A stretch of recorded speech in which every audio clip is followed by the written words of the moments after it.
Ak, Dievs, bet man pašai 52%. Nu, 52 atvainojiet. Ziemeļmaķedonija, Polija, Slovākija, Jūras spēki devīze ir mūsu vieno Latvijas svētais vārds. Šodien jūras spēki pārstāv pašreizko eskadri, kas nodrošina teritoriālo ūdeņu aizsardzību, kuģošanas drošības uzraudzību un glābšanas operācijas jūrā. Eskadras komandai komandas kapteinis Armāns Apēns, vienīgs virsseržants un galvenais Boksmanis. Ministrija komuna MBS komandē ir noteikti objektu apsardzi. Lietas komandē ir uzaicinātu ārvalstu amatpersonu starptautisko organizāciju pārstāvu aizsardzību.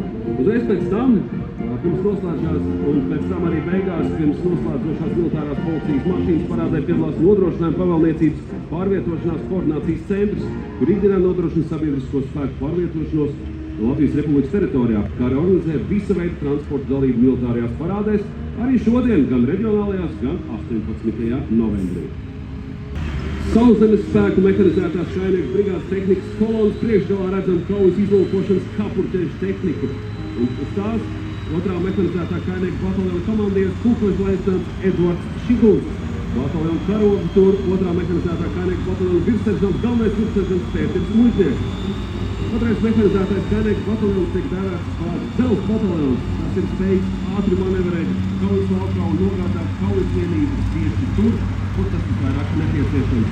Lai efektīvi iznīcināt pretinieku, bataljona devīze ir darbi, nevārdi, kas pareizi atspoguļo apņemšanos rīkoties un sasniegt karavīriem. Vērtēji ir Latvijas apstākļiem, tik var pārvietoties visiem Latvijā pieejamiem komplektēšanas ceļiem, tiltiem, graujpāras. Daudzfunkcionāla brigāde Latvijā, proti Kanāda, pirmā Kanādas kāja augstu jaudu uguni un mobilitāti. Tāpat arī zviedru kaujas mašīnu un pielāgojamību, kas ir būtiski gan vietējās operācijās, gan starptautiskajās misijās.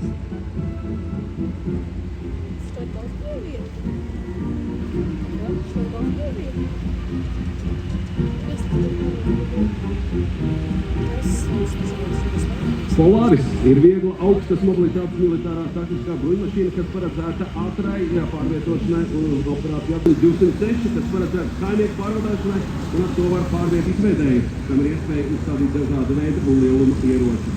Transporta līdzeklis var strādāt ar ātrumu 3 līdz 4 km/h.